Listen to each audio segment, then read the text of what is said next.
ادعمونا بلايك للفيديو واشتراك بالقناة، فهذا يدعمنا كثيرا. بسم الله والصلاة والسلام على رسول الله. طبعا زي ما انتم شايفين كده يا جماعة، احنا عاملين مربى فراولة اهيت. طبعا طالعة بالجمال والحلاوة دي. طبعا طريقة على قناة أبناء الشال. طبعا الكمية معايا بسم الله ما شاء الله، عاملة كمية حلوة اهيت. معبية برطيم اهيت، شايفينها اهيت. طبعا دي غطية برطيم اهيت. شايفين المربى بتتكلم عن نفسها جميلة بسم الله ما شاء الله اهيت يا جماعة. شوفوا الطريقة على قناتنا وجربوها ان شاء الله تعجبكم، مضمونة ونضيفة مفيش اي كلام بعد كده. عاملاها في بيتك لاولادك، عاملاها بايديكي، ضامنة جودتها. يلا السلام عليكم.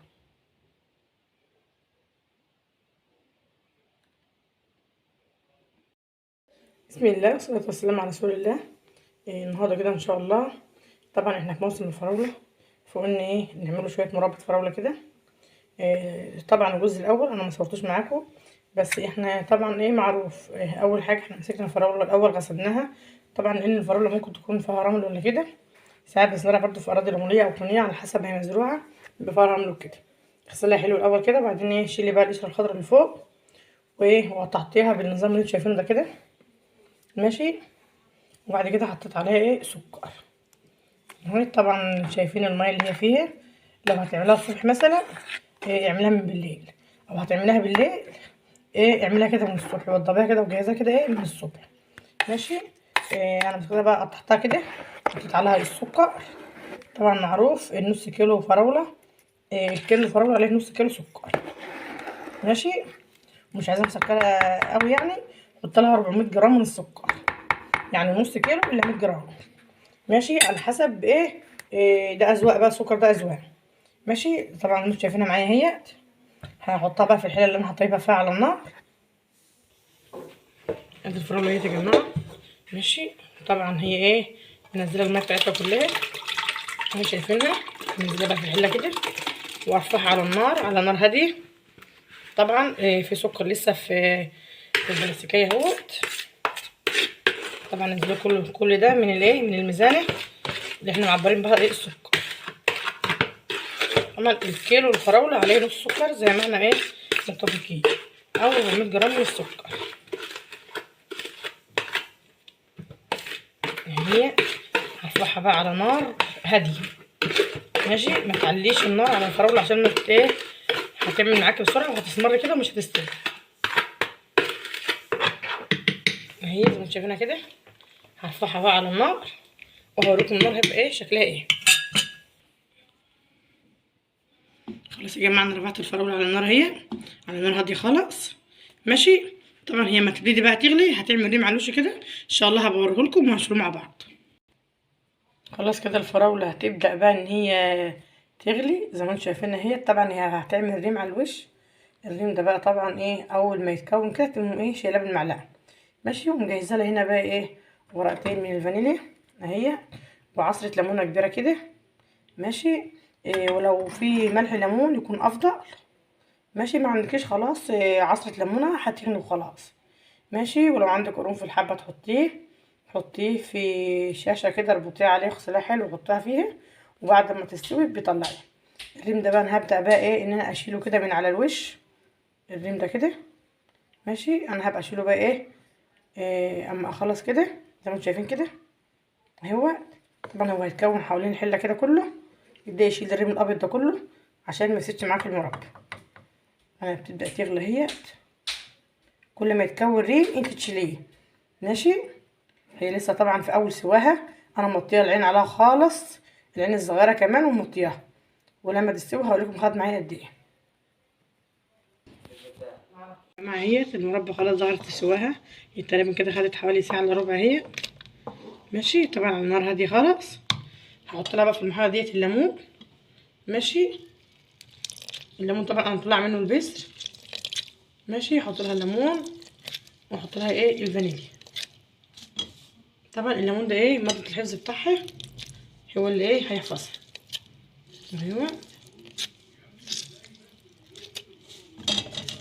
نحط لها الفانيليا كمان يدي لها ريحه بس كده اهي.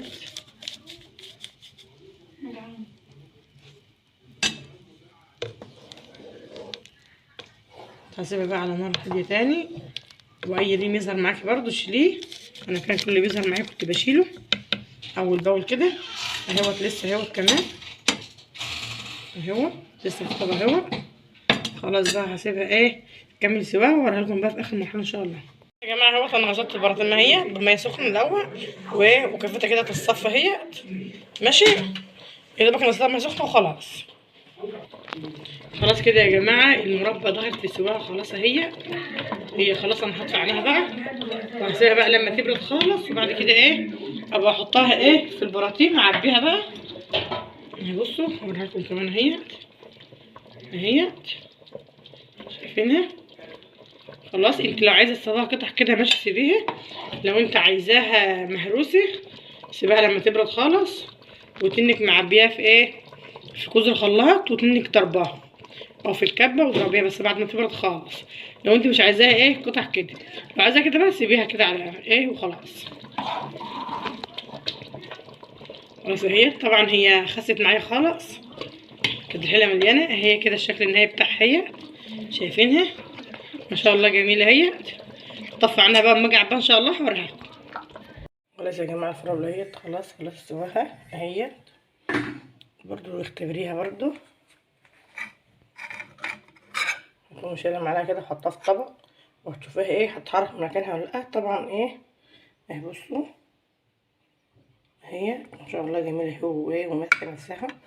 هعبيها بقى في البراطين واوريها لكم اهي. طبعا مهما يكون هيبقى احلى من الشارع برضو وافيد. هي معايا ان هي الطاجن احلى كمان. دي طبعا البراطين بتاعتي اهي اللي انا غسلاها بميه سخنه بس كده ايه بعد السلك بالصابون وميه سخنه وخلاص. دي براطين ازازه اهي. هبدا بقى ان انا ايه اعبيها. طبعا بقى ايه عايزه بقى تشيلها رمضان الفطار طبعا زي ما انت ايه حابه.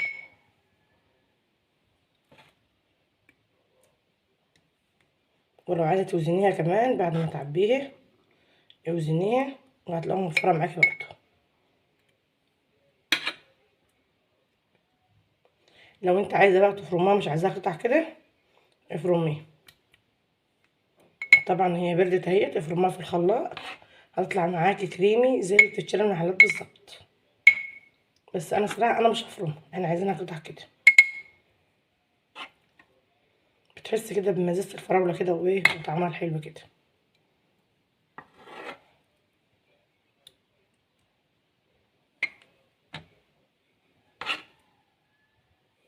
طبعا تعبي براها عشان ايه ما تبهدليش البرطمان من بره.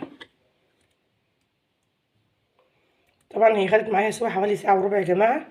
طبعا انت هتاخد سوا معاكي على حسب الكميه اللي انت عاملاها. طبعا الكيلو مش هياخد زي الاتنين زي التلاتة. كل واحد هياخد على حسب ايه الكميه اللي انت بتعمليها.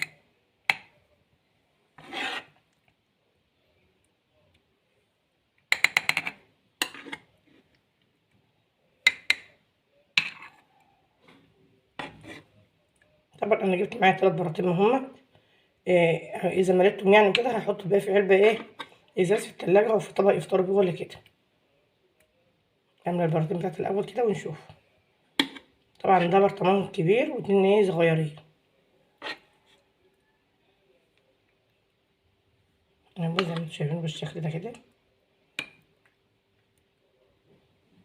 بجد جميل اهوت ما شاء الله.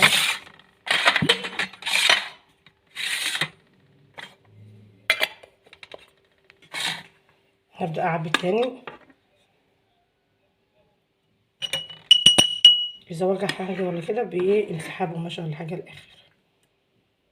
هكمل بقى كميتي إيه عشان اعرف اعبي البراطين دي صغيره عن الكبير. اكملها وان شاء الله اوريها لكم. طبعا يا جماعه انا عبيتهم ال3 براطين هما وفضل معايا كمان طبق اهوت ماشي. عبيت معايا كمان طبقين زي ما انتم شايفين كده اهوت ماشي. طبعا الغدا هتتاكل النهارده يعني حد يفكر ولا حاجه انها هتتخزن فيهم ولا حاجه لا. هي هتنها كده ايه زي ما هي كده هياكلوها ان شاء الله النهارده ده. ماشي. وطبعا انا كنت مقطعه الفراوله صغير عشان عامله حسابي ان انا مش هفرمها ولا حاجه. ماشي. عندك عند بلندر كبه خلاط اي حاجه الموت عندك، طبعا تفرميها وتشوفيها هتلاقيها جميله والله، احسن من اللي بتشتريها كمان. زي ما انتم شايفين اهيت، انا هحطهم في طباية عشان تشوفوها كمان اهيت. طبعا نضيفه وانت عاملاها في بيتك ومضمونه. يلا ان شاء الله كده اشوفكم ايه في فيديو قادم. يلا مع السلامه.